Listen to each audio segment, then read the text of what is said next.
Electric vehicles are a rich man's toy. Everybody knows that, except increasingly it isn't true. New EVs can be had commonly for less than the average price of the average new car in the United States. Yes, it's true, and used cars can be had even cheaper. So here with me to discuss it is my good friend Mark from The Tesla Life, a very fun show on every week, and more often than that, you'll have to check it out. I'm Brian. Welcome to Futuraza.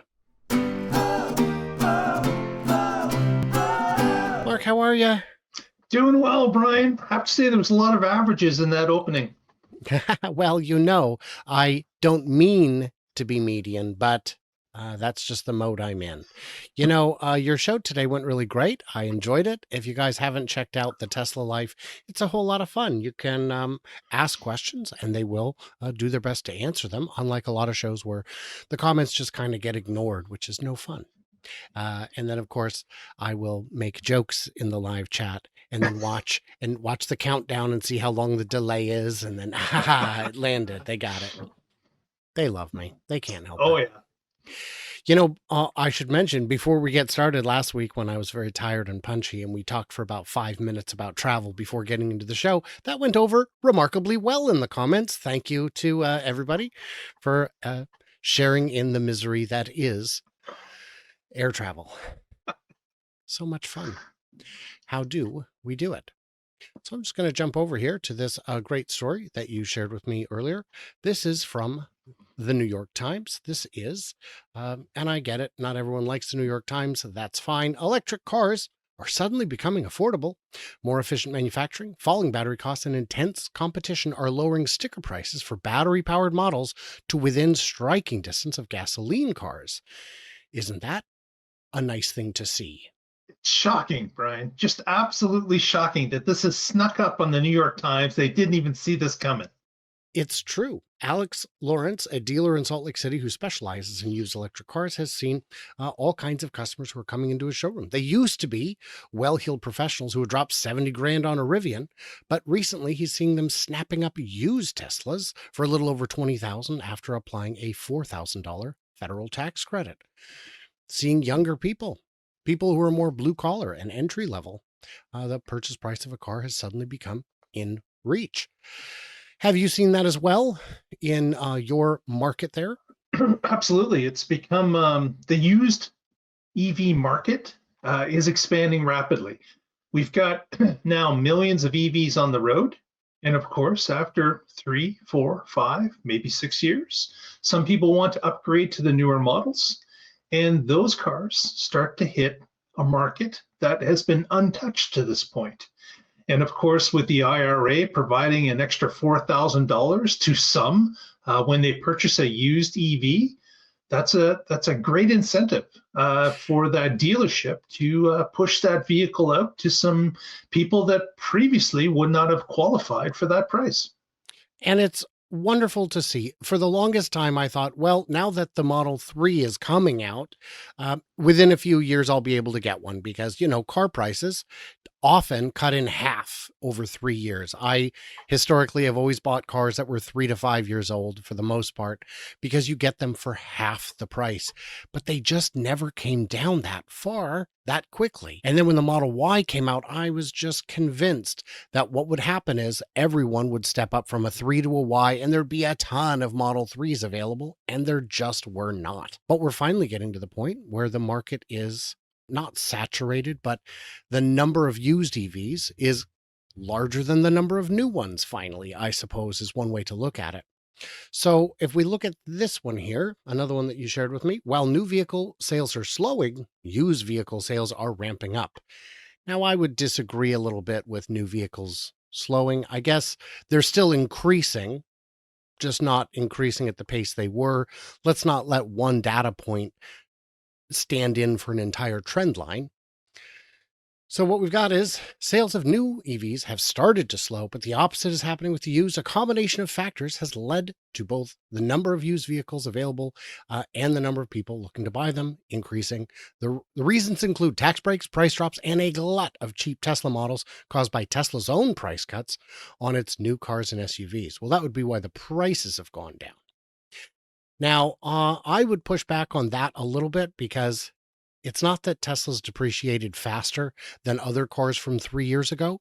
It's that the cars from 3 years ago, when I see analysts comparing it, they take the MSRP from 2020, 2021 versus the list price for a Tesla.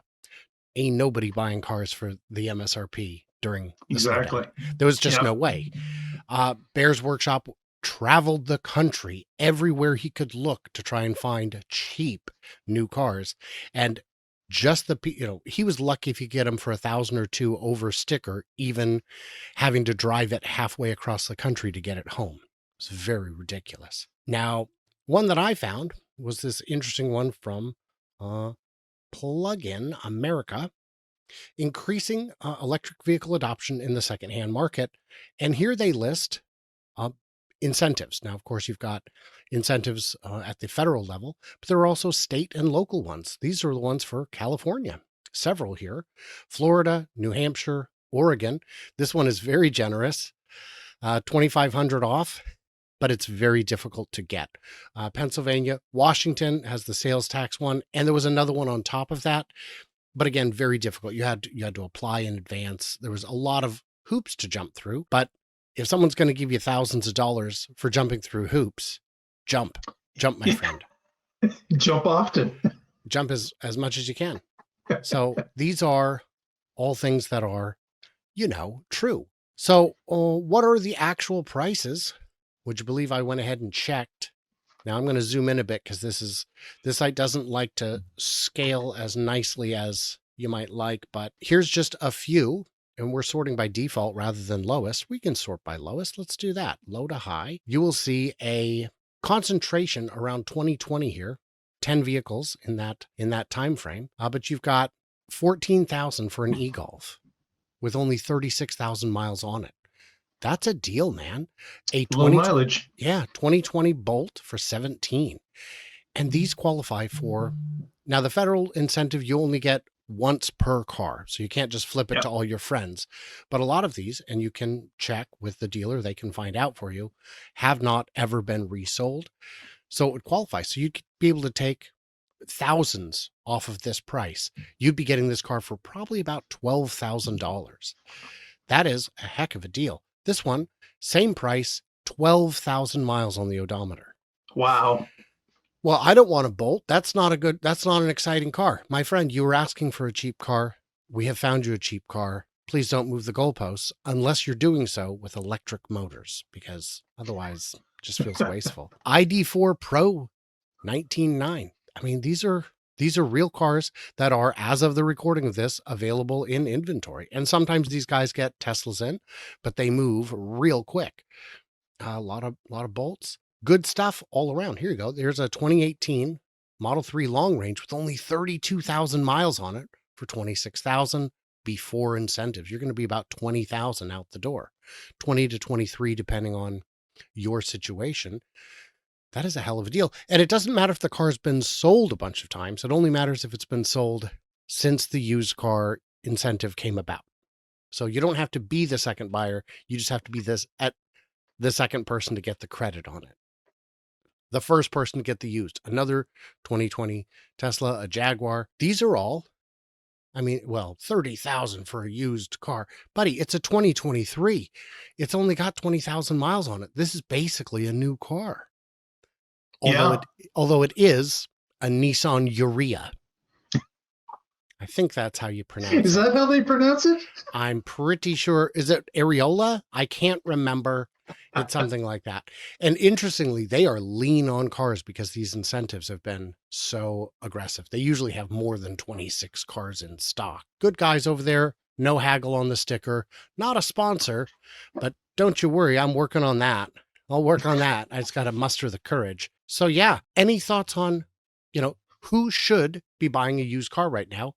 A used EV, who shouldn't? The list of who should is pretty long.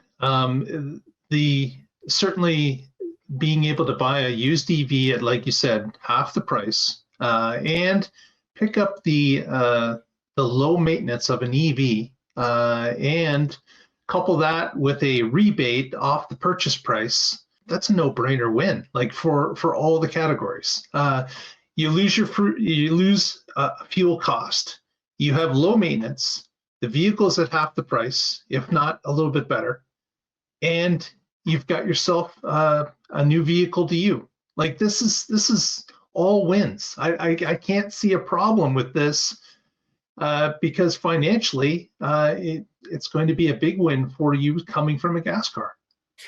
Anyone who is commuting on a regular basis needs to look at electric cars, especially if you have access to charging at home. The price is not going to be half of what you're paying for gas. It's going to be substantially less than half.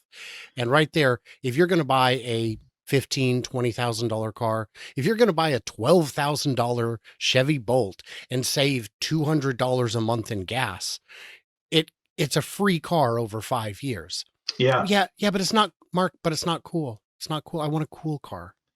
Oh, okay, Okay. buy Then a go cool get car. yourself a cool car and spend the money. But Right. but if you're looking to improve your financial situation, if you're looking to reduce the amount of money you're spending on gasoline and maintenance, these are the cars to go with. So I guess my advice is, because everybody watching this either has an EV or is already convinced that their next car will be an EV, who we're talking to is your friends and coworkers, the people you know who are complaining about the high cost of commuting, the hassle, the hour it takes to change your oil 2, 3, 4 times a year, depending on how much you drive. Do you like sitting there? It's no fun. Let's not do that ever again. Let's make Jiffy Lube get in the business of changing cabin filters and wiper blades. That would bankrupt them, I'm sure. But if that's the case, hey, times change, man. You get disrupted. It happens. There's too much to think about there. But yeah, there's going to be a lot of. Also consider that if you're commuting, the more or the further you commute, if your job changes and you're driving further, EVs just save you more money. Like when you mentioned, Brian, that the price of gasoline is a fraction, we're talking 1/5 or 1/6 the price of gasoline to fill up your car with electricity that you can pull in from your house during off-peak hours. It's ridiculously cheap. It's almost like you're driving for free. I live in the Pacific Northwest. I had a car that was getting about 22 miles to the gallon. So if you figure 440 a gallon, then it's about 20 cents a mile to drive.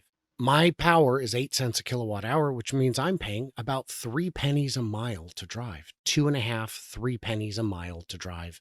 That is not quite a 90% reduction, but it's close. And it's crazy to think how much I was spending. This is not a car for rich people anymore. You can buy a rich person's EV if you want. There are plenty over $100,000 if that's what you're looking for, but it's not required.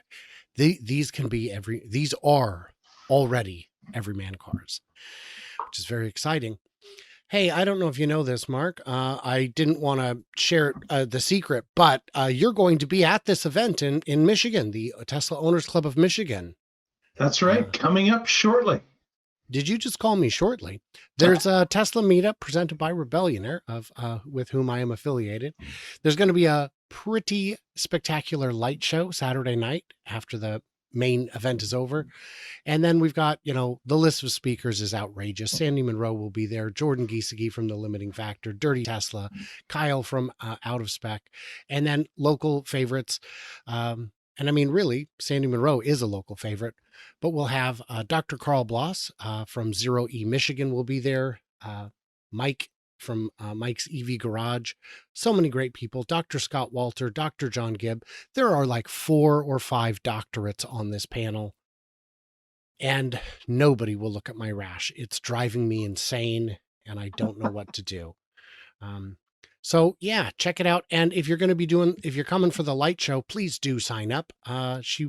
Kelly really wants to break some record. We believe we'll break the North America record, not the world record. It looks pretty implausible to get that many cars out there. But the North America record, let's set it. We will have roadsters in our light show. We will have Cybertrucks in our light show. It's going to be spectacular. So, yeah, with that said, I mean.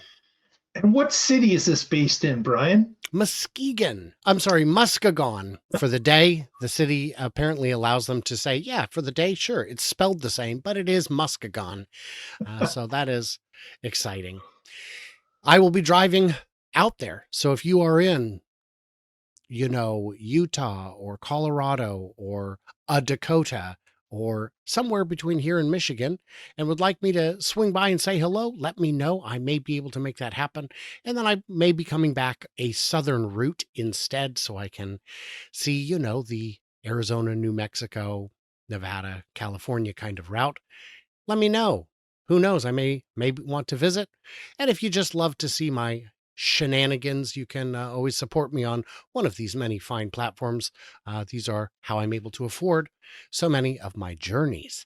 Uh, any closing thoughts on new and used EV costs or I think that this is the golden age of EVs for us. We're starting to see the dropping prices of EVs as they become into volume. Volume lowers prices. That's just the way it is. As more people get involved with EVs, we're going to have more people buying. There's going to be more vehicles produced, and the price ceiling is going to continue to stagger down.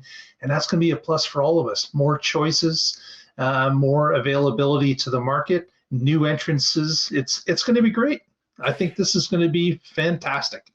battery prices are coming down at a pace that is so insane that I saw a report that said in Europe many companies are scaling back their battery ambitions because LFPs have gotten so much cheaper so quickly that it no longer makes sense to build their own. And this will absolutely end up on the bottom line for consumers who will enjoy a less expensive vehicle that is just as good. And we're seeing longer warranties. We're seeing everything we expected to see with the cost curve in terms of technology. I thank you for your expertise, your thoughtful considerations, Mark. I appreciate having you on. We have a good time. So if either it was fun or informative, I would invite you back. But because it's both, I have no choice. So everybody, like, subscribe. Tell us if you're coming out to visit me and Mark at the big event in Michigan on the 15th.